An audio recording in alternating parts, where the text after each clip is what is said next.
Assalamualaikum warahmatullahi wabarakatuh. Perkenalkan, nama saya Indrianti Priantini, saya dari Prodi Hukum Keluarga kelas 3B. Di sini saya akan menjelaskan sedikit mengenai hukum tata negara untuk memenuhi ujian tengah semester hukum tata negara.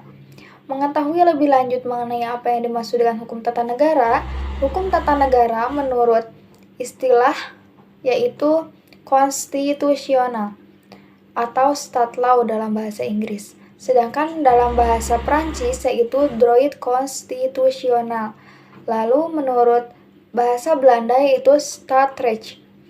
Jadi dapat disimpulkan bahwa pengertian hukum tata negara ini adalah sekumpulan peraturan hukum yang mengatur organisasi negara, hubungan antar alat kelengkapan negara dalam garis horizontal dan vertikal, serta kedudukan warga negara dan hak-hak asasinya. Adapun beberapa asumsi mengenai hukum tata negara, yaitu yang pertama perangkat aturan, yang kedua negara, yang ketiga hak asasi. Adapun ruang lingkup hukum tata negara itu sendiri mencakup organisasi, yaitu bentuk negara, bentuk pemerintahan, sistem pemerintahan, lembaga negara, dan lain-lain. Sedangkan struktur negara membahas tentang lembaga negara di dalam satu negara, trios politika, pembagian kekuasaan yang dikenal dengan istilah yudikatif, eksekutif, juga legislatif.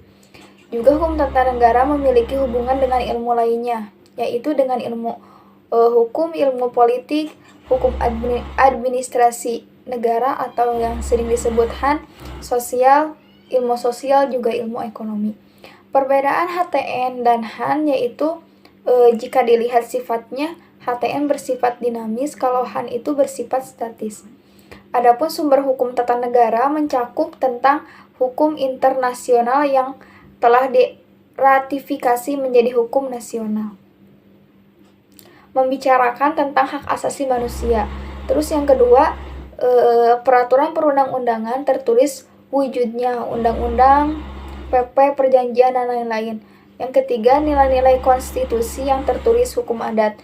Yang keempat, jurisprudensi peradilan. Yang kelima, constitutional conventions, kebiasaan atau ketatanegaraan.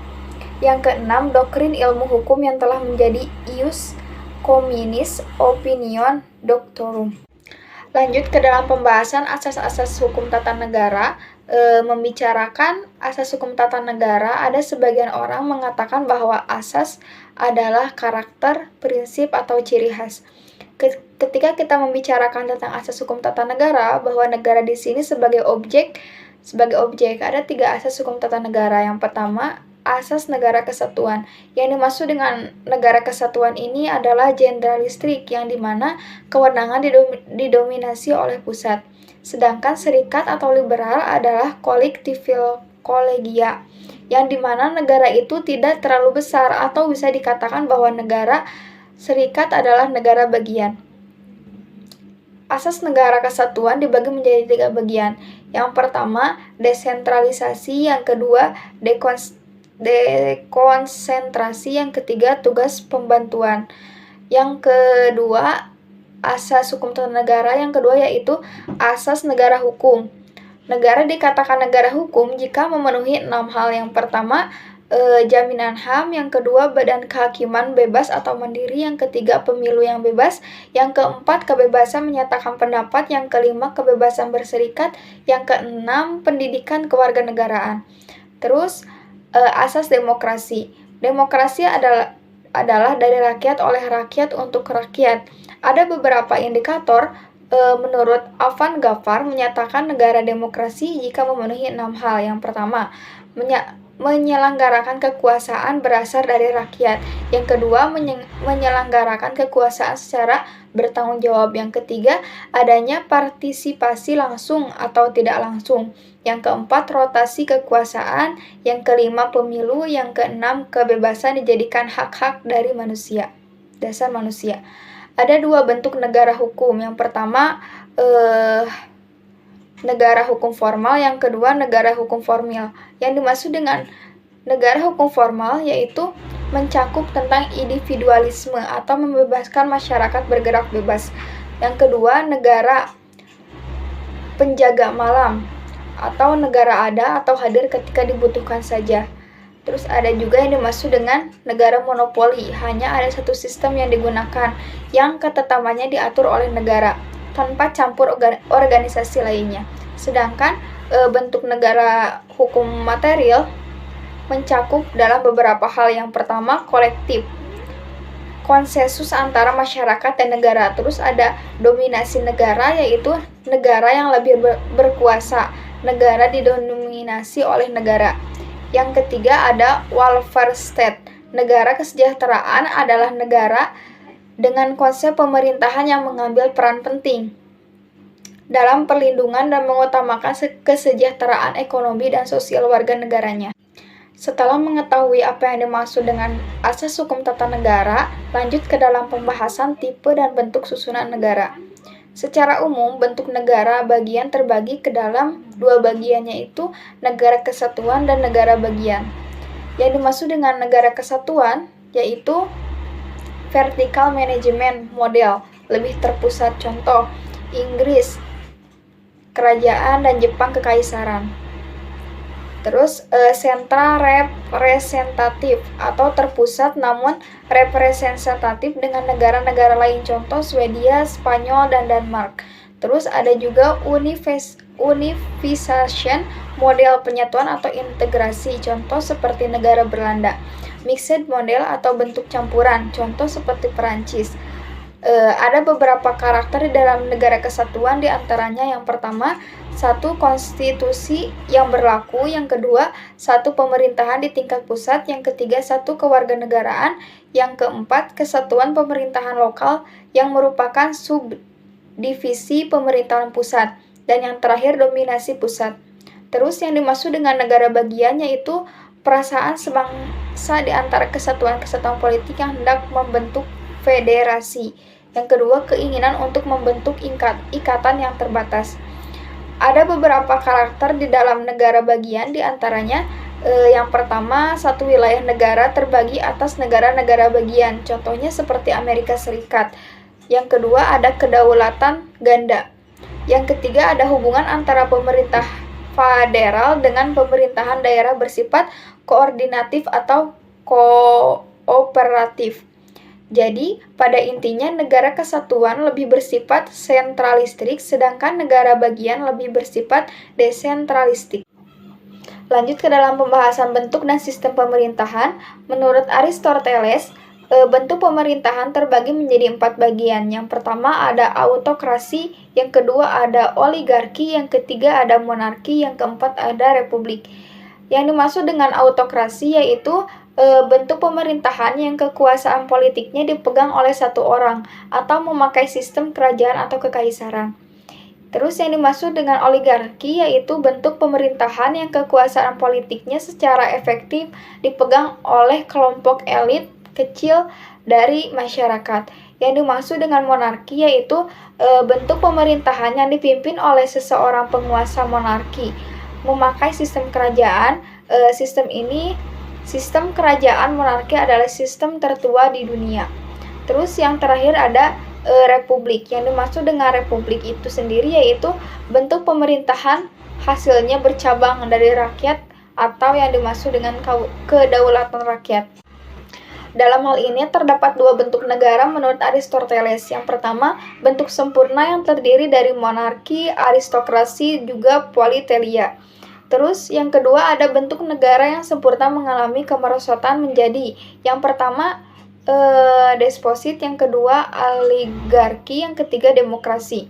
Adapun siklus teori yang pertama yaitu monarki, yang dimana monarki ini kekuasaan dipegang oleh satu orang. Terus yang kedua ada tirani, yang dimana tirani ini diperintah oleh satu orang juga. Terus yang ketiga ada aristokrasi, yang dimana kekuasaan dipegang oleh beberapa orang. Terus ada oligarki, yang dimana oligarki ini kekuasaan dipegang oleh beberapa orang. Terus ada demokrasi, yang dimana demokrasi ini dijalankan oleh rakyat atau sering disebut dengan kedaulatan rakyat. Ada juga yang terakhir yaitu oklarasi, yaitu masing-masing orang ingin mengatur dan memerintah, ingin sama-sama bebas. Lalu ada yang dimaksud dengan sistem pemerintahan. terbagi menjadi dua bagian. Yang pertama yaitu presidensial, yang kedua ada parlementer. Yang dimaksud dengan presidensial ini yaitu kepala negara menjadi kepala pemerintahan atau eksekutif. Terus yang kedua ada pemerintahan tidak bertanggung jawab kepada parlemen atau DPR. Parlemen dan pemerintahan adalah sejajar. Terus yang ketiga yaitu menteri-menteri diangkat bertanggung jawab kepada presiden. Terus yang kelima yaitu eksekutif dan legislatif sama-sama kuat. Terus yang dimaksud dengan sistem pemerintahan parlementer yaitu kepala negara tidak berkedudukan sebagai kepala pemerintahan karena ia lebih bersifat simbol nasional atau pemersatu bangsa.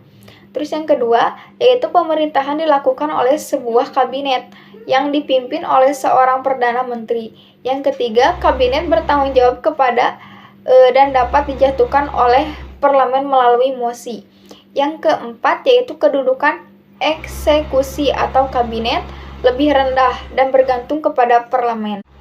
Lanjut ke dalam pembahasan negara autokrasi modern dan demokrasi modern. Yang pertama, negara autokrasi modern. Yang dimaksud dengan negara autokrasi yaitu negara dengan suatu bentuk pemerintahan yang kekuasaan politiknya dipegang oleh satu orang, yang dimana memiliki beberapa sistem. Yang pertama, sistem satu partai atau tunggal. Yang kedua, menghimpun kekuasaan sebesar mungkin pada tangan negara. Yang ketiga, ada organisme yang dianggap sebagai sesuatu yang mempunyai dasar-dasar hidup dan mempunyai kepentingan sendiri serta kepentingan sendiri. Terus ada yang keempat, eksekutif dominan, yaitu pemerintahan yang dominan memiliki kekuasaan. Terus yang kedua yaitu negara demokrasi modern. Apa sih yang dimaksud dengan negara demokrasi modern? Yaitu negara demokrasi adalah bentuk pemerintahan yang dimana warga negaranya memiliki hak yang sama mengambil keputusan yang dapat mengubah hidup mereka, yang dimana memiliki beberapa sistem. Yang pertama ada sistem multipartai, yaitu sebuah sistem yang terdiri atas berbagai partai politik yang berlaga dalam pemilihan umum dan semuanya memiliki hak untuk pegang kendali atas tugas-tugas pemerintah, baik secara terpisah atau dalam koalisi. Terus ada penyelenggaraan kekuasaan rakyat. Terus ada kumpulan atau kesatuan daripada para individu. Dalam arti lain, individu mempunyai peranan pokok yang harus menentukan dan mengusahakan kebahagiaan serta kesenantiasaan negara. Terus rakyat memiliki kendali penentuan wakil penuh. Yang terakhir yaitu undang-undangnya lebih dominan. Lanjut ke dalam pembahasan teori pembagian kekuasaan dan lembaga-lembaga negara. Dalam pembatasan kekuasaan ada beberapa cara yang bisa dilakukan, yaitu yang pertama secara langsung. Dalam secara langsung ini mencangkup tentang pemeliharaan para penguasa, pembagian kekuasaan, kontrol yuridikasi. Terus yang kedua ada penambahan atau memperkuat kekuasaan pihak yang diperintah. Yang ketiga ada pengendalian kelaliman pihak penguasa dari masyarakat secara internal maupun eksternal. Terus ada pembagian kekuasaan trias politika. Trias politika ini sering digaungkan sebagai konsep politik yang berarti pemisahan kekuasaan. Trias politika ini ada sejak abad Prancis, yaitu pembagian kekuasaan pada revolusi. Juga memiliki fungsi-fungsinya, yaitu yang pertama fungsi diplomat, fungsi defensi, fungsi finansi, fungsi justisi, dan fungsi pilosi. Terus yang kedua Johann Locke 1532 sampai 1704, yaitu memiliki fungsi legislatif, fungsi eksekutif, fungsi federatif. Yang ketiga Montesquieu 1748 terdapat di dalam bukunya yang berjudul L'Esprit des Lois, The Spirit of the Law, yang memiliki fungsi legislatif, eksekutif, yudikatif. Montesquieu paling dikenal dengan ajaran trias politika, pemisahan kekuasaan negara menjadi 3 bagian. Yang pertama eksekutif, yang kedua legislatif, yang ketiga yudikatif. Yang dimaksud dengan eksekutif yaitu kekuasaan membuat undang-undang, Terus yang dimaksud dengan legislatif yaitu kekuasaan melaksanakan undang-undang. Terus yang dimaksud dengan yudikatif yaitu kekuasaan mengadili atas pelanggaran undang-undang. Sekian dari saya, mohon maaf bila ada kesalahan. Wallahul muwaffiq ila aqwamit thoriq. Wassalamualaikum warahmatullahi wabarakatuh.